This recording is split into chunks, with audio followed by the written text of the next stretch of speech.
This is a very good venue for us. We've been an active participant for many years in supporting it, and we find the presentations to be very relevant and good, as well as the networking opportunities.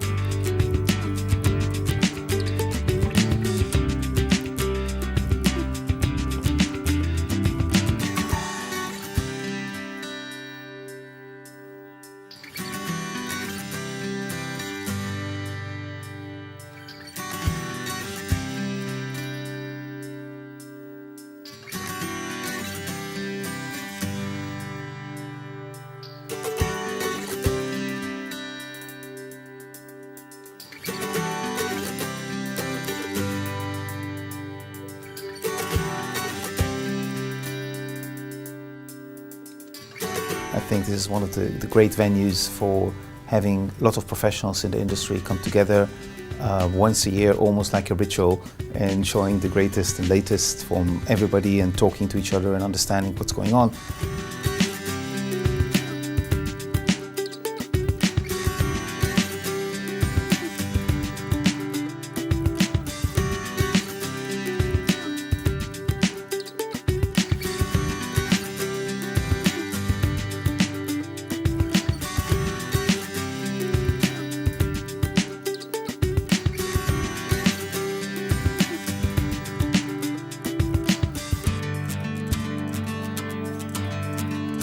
Conferences like this, I learn a lot. I don't travel that much.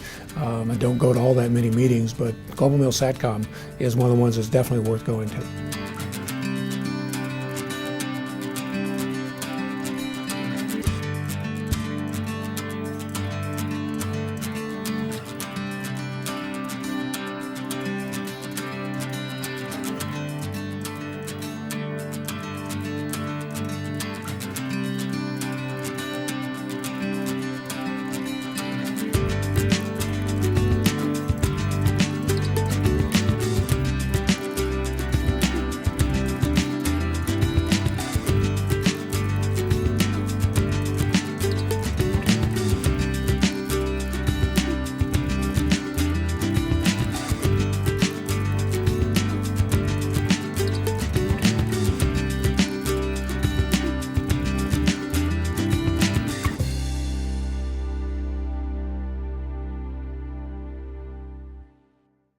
I guess the first question is, this is a rotten environment for people who deal with the U.S. government as a customer.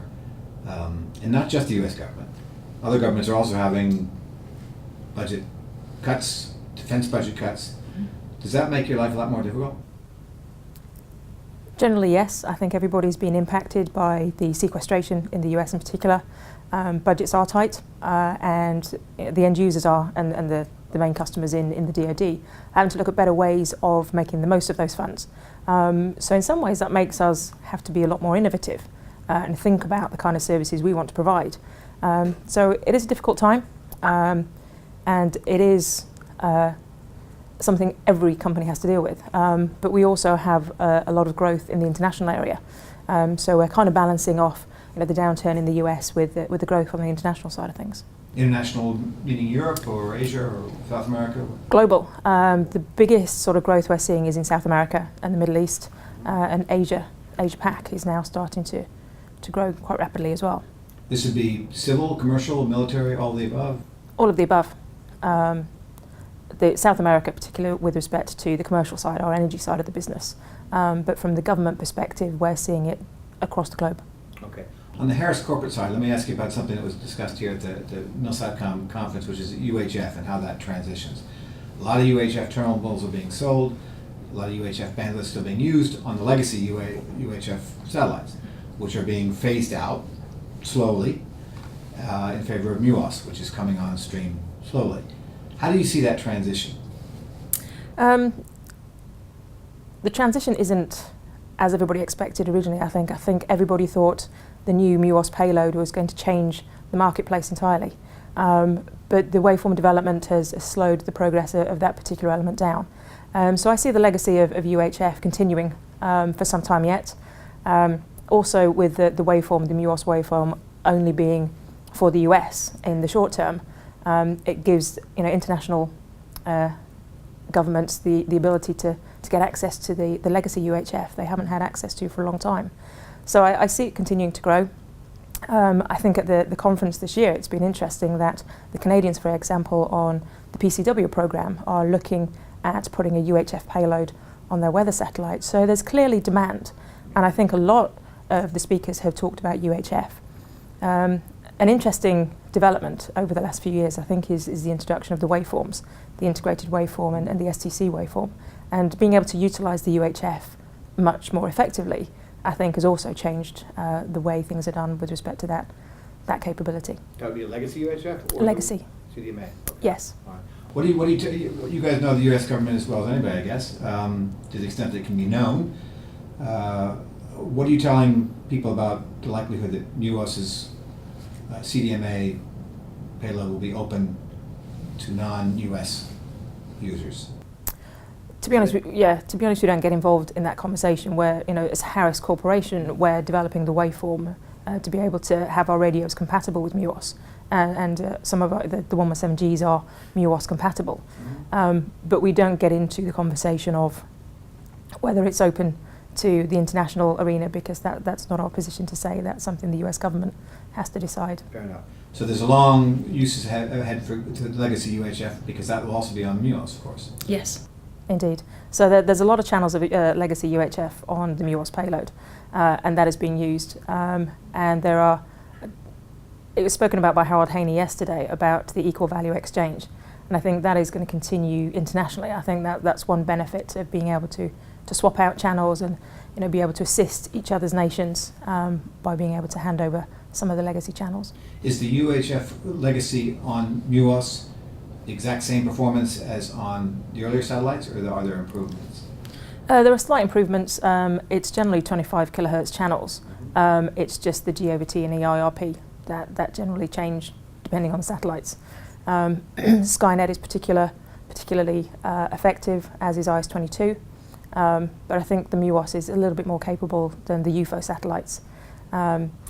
Also with MUOS coming online, some people think that there's going to be an abundance of UHF channels, but at the same time MUOS comes online with a legacy payload.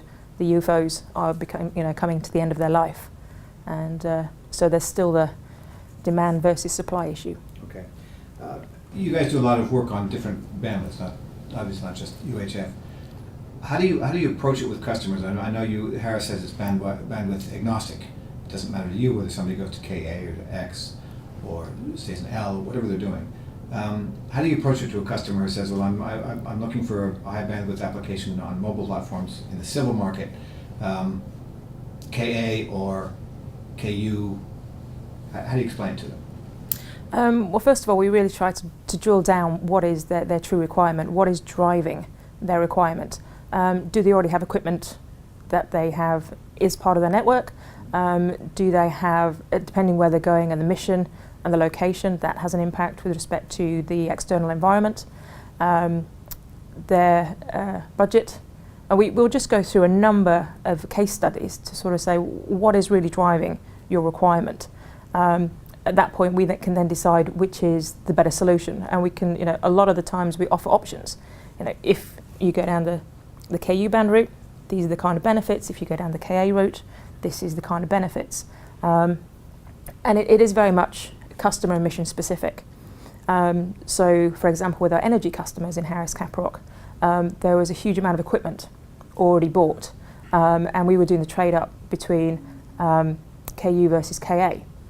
And with respect to those elements, it was decided that for the energy side of the business, KU band was the better option. And because the installed base.